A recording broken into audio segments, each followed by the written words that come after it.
Last year, we lost Nomzamo Winifred Madikizela Mandela, who was much more than just Nelson Mandela's second wife.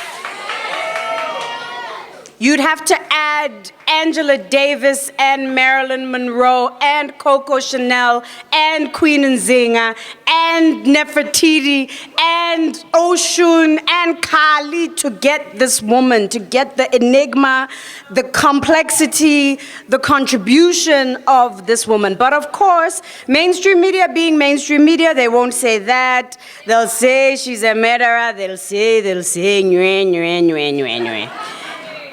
This is what we say. Requiem for Winnie. Rip off the string that keeps this fragile country in its form. 55 million petals separate, serrated blades guarding your bursting heart at the center. What did your father know when he raised you like a boy? Which part of your face's perfection broke your mother, and every mother howling behind mouths no one dares listen to? The little girl who holds a stick and beats a man's world into submission is the woman who lays diamonds on a murderous nation's neck and then sets it ablaze. Who does not call this justice? The queen, draped in regalia, on a subversive courtroom catwalk, is the prisoner stripped, dripping blood, paraded before men turned into beasts. Who taught our men to hate us? And if they hate us, can we call them ours? In the hours of loneliness, where your rivers burst onto pillows, sleeping children, and concrete floors, did we ever stop being yours? They lie in your name, despise in your name, erase, berate, bludgeon, belittle, deny in your name, in the ravenous gorge between what is written and what is true. An incendiary wall rises in your name. Like you, they would cast us as monsters. Steal our gems, then discard our carcasses into the wastelands of the scavenged. Like you, they would immortalize us with the same mouths they use to say they love their mothers. In a country of contradictions, mothers leave their children because we love our children. Men give women their names. Women give men's names meaning. Men carry this wealth out the door as you are leaving. You are ever present and invisible, amplified and silenced, married and abandoned, tortured and free, elevated and degraded, warrior and healer, comrade and lover, bleeding and beautiful, playful and ferocious, Mary and Mary Magdalene, Oshun, Kali, Sekhmet, with life and death in the palm of your hand. You are gone and everywhere. I wrote a poem for a woman named Fezeka Nsukela Kuzwayo, who became known in the mainstream media in South Africa in 2006 as Kwezi. Kwezi was raped by the former president of my country, Jacob Zuma. And as a result of that rape, she was forced to go into exile. When she came back to South Africa, she couldn't find work. She was ostracized by her community. And it led to the death of this vibrant, creative, talented young woman who called Tanzania home at some point in time. We knew her as Kwezi because a young activist at the time named Kwezilomso Mbandazayo, Kwezilomso chose to give Fezeka her name as a nom de guerre, as an alias to wear in the eyes of the media, so that, to protect her identity, because people were baying for her blood during the time of the rape trial. So I wrote this poem after Fezeka's death about this incredible act of generosity. With nothing else to give, no fortunes, no fortress, nor arms, no just judges, nor equitable courtrooms, no pens of absolute absolution to retell history, and no towers from which to shout its truth. You gave your name. The grace and intuition with which your ancestors chose Kwezilomso. This particular audio frequency, morning star, light of dawn, the never-ending promise of rebirth for the worldly, wicked, wise, weary, wonderful alike, is not wasted. We have cried for this name in another realm that bears witness. We have washed you with our waters. May they carry you to shelter.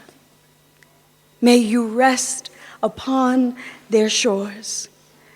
May they protect you with their salts and soften your skin like salve. Your life has stretched way beyond itself.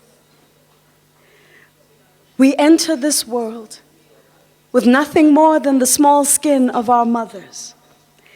If we are lucky, we leave a name behind. You are twice born in this world. You have died once already.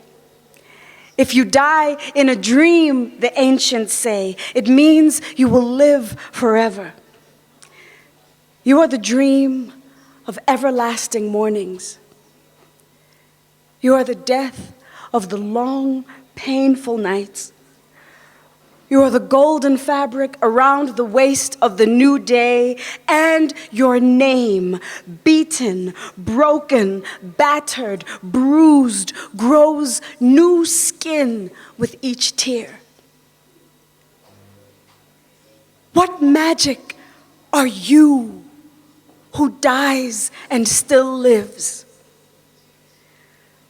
What magic are you who shares more than what you have? What magic are you in a place where we love the dead more than the living? You give, she dies.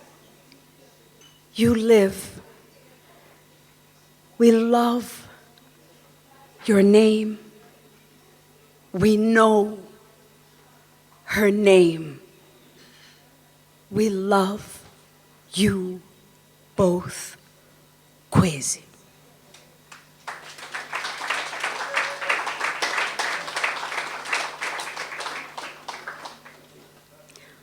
One, what indestructible substance is a woman's heart made of? The heart must be a vulva. Bleeding, stretching, contracting, connecting, fertile, infertile, birthing, dying with each orgasm, lost lover, and unborn child. Life hands us these hearts without insurance. At the heart of owning property is owning women. Neither land, nor sky, nor sea, animal, plant, patent, or crown can be owned without conquering pussy. Once we made love and children as the seasons make rains and harvests unowned, when we worshiped wind, stones, moon, blood, and stories.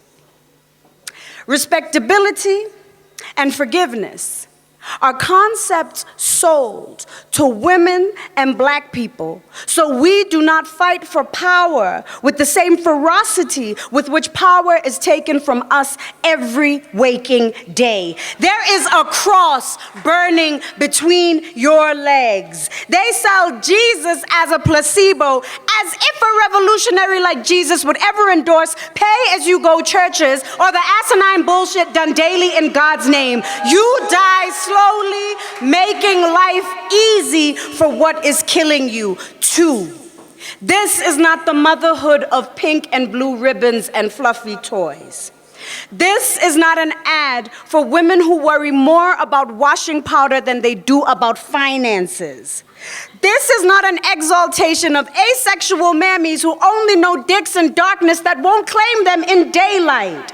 I am not a nurse, maid, whore, teacher, quasi-spiritual, quarter to ape, who will, with loving maternal instincts, who will slowly comfort you into truths you cannot accept. How long have you been fucking your mother?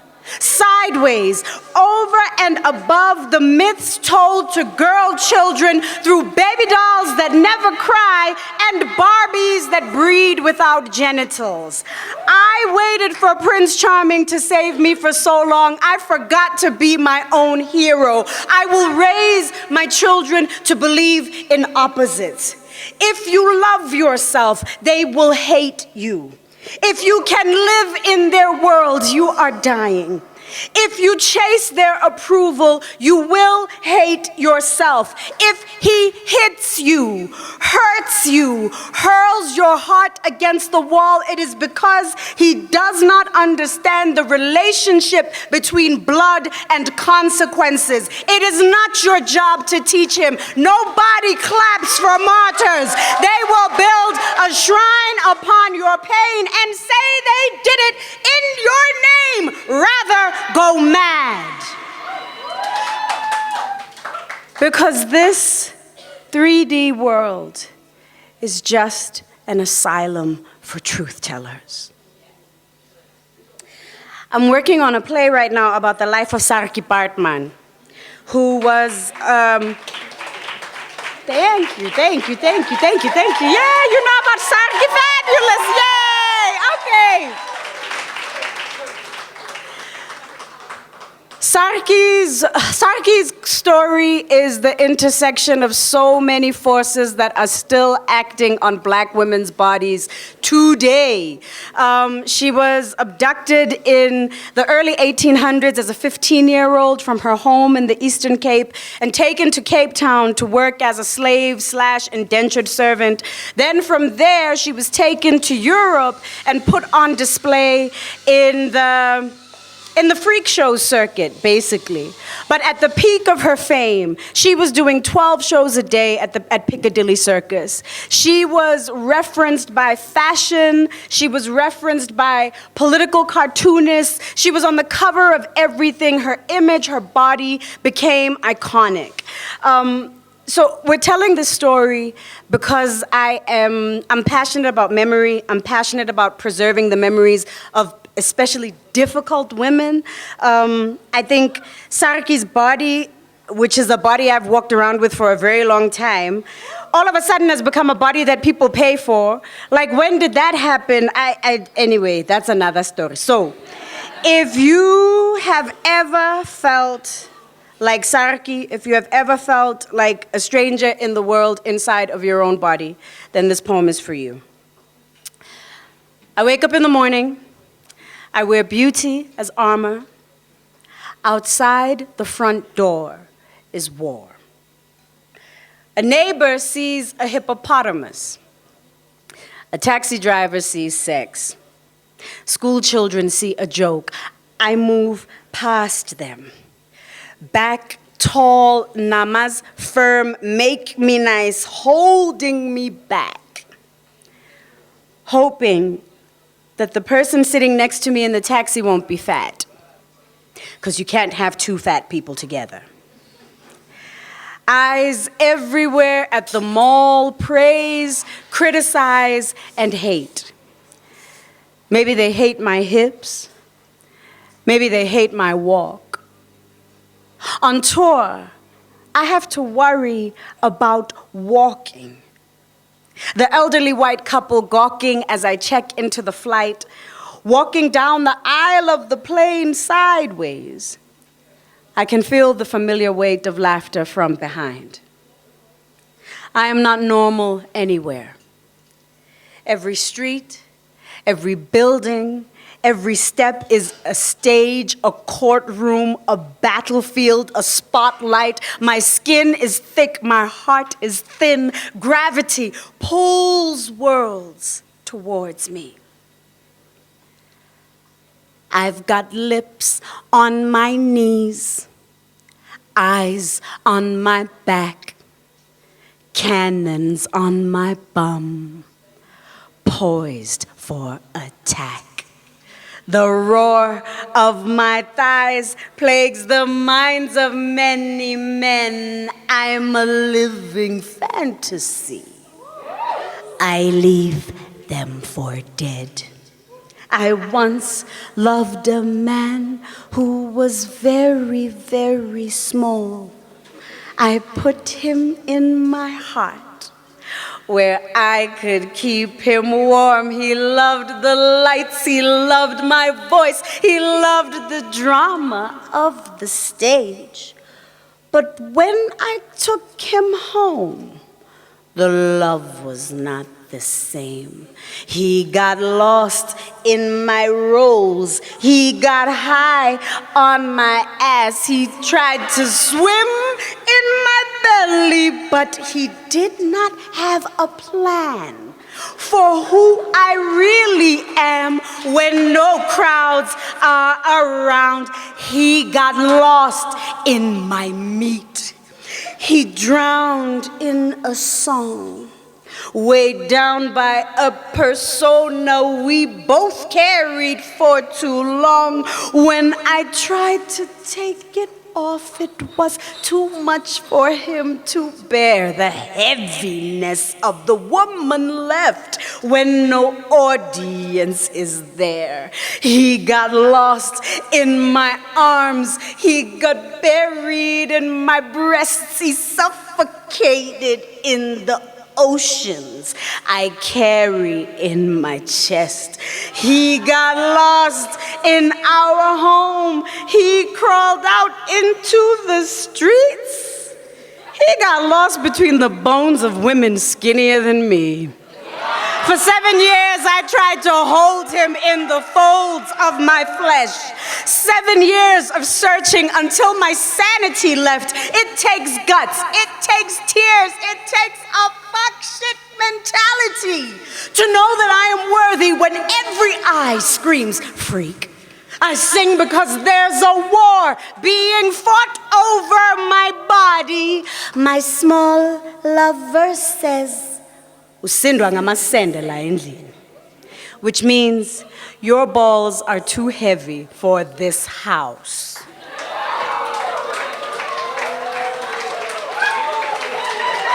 We've got 2 more to go.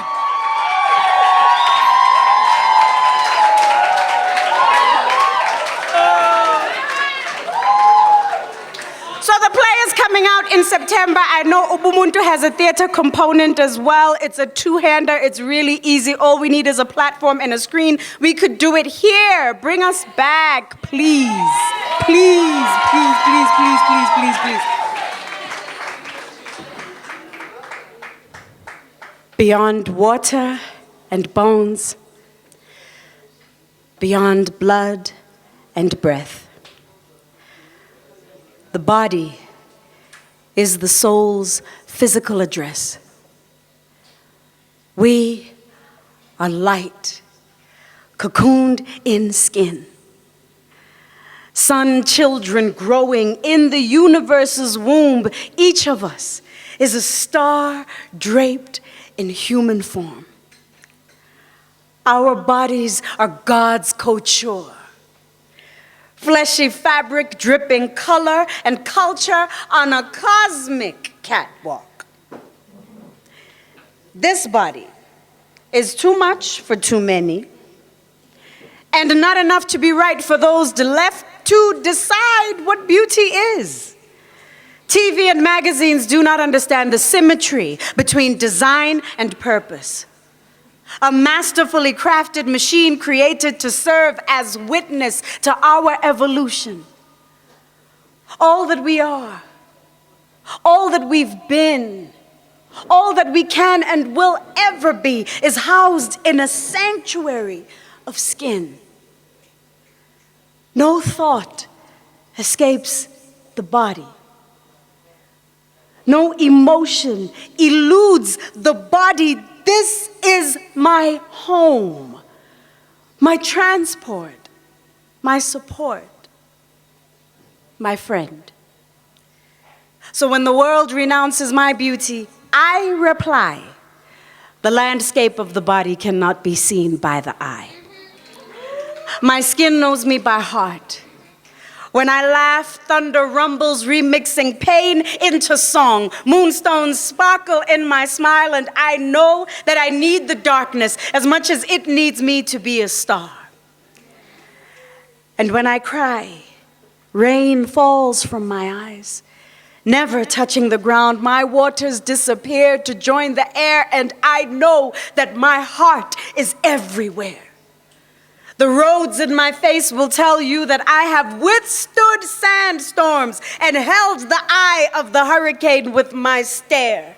These arms have hugged the wind. These hips have carried boulders, birthed new lives, and blessed the gazes of their beholders. This heart is a rock, melting when moved, solidifying in sorrow. This mind is mining gems whose brilliance courses through oceans to wash up on the riverbeds of the worthy. Work is my domain. Beauty is my inheritance. Skin is my shelter. When I love, I give all that I am. 4 barrels of water, 3 slices of earth, 2 pounds of fire bound together by air in a house of skin. There is love in washing over experiences. There's love in offering libations at the altar of the self. There's love in these hands. Inhale beauty. Exhale discipline. Inhale sun. Exhale African. Inhale memory. Exhale touch. Inhale protection. Exhale love. There is a me that I could be if I just let her breathe outside. A thundering song that I could sing if I just let her breathe outside. There is a me who lives unseen. She paces the corridors inside. She's made of dreams that flow in between these walls in my mind. She is my internal shadow, traversing time. The relentless hope that slowly seeps through my eyes like the sun-draped dawn. She never asks why. It is her job to ignite me, her purpose to be my guide to the me that I could be if I just let her breathe outside, to the thundering song that I could sing if I just let her breathe outside. Transformation is the spirit changing gears. The elements of one's being becoming aware that the future is always far when your feet are firmly planted here, attached to the present, rooted in fear. But change is the pulse of possibility, pulling from the periphery to the now. It is the questions unanswered, the journey through the whys and the hows. It is a sojourn through darkness with a solitary flame as guide. It is the sole destination, the navigator, and the ride. It is the blue light revelation revealed when morning cracks. It is abundance when you have known how it feels to live in lack. It is the race, the car, the ref, the scorecard, and the track. It is eyes fixed to the horizon with angels at your back. It is the purpose held with reverence, reverted to when doubt attacks. It is an energizing uncertainty, leaving no option of turning back. Always shifting, always present, demanding of us to be more than who we see ourselves to be, than who we've been before. Tomorrow is an infinite portal with no ceiling and no floor. There is only the ledge which beckons us and wings designed for us to soar. There is a me that I could be if I just let her breathe outside. A thundering song that I could sing if I just let her breathe outside. There is a me who lives unseen. She paces the corridors inside.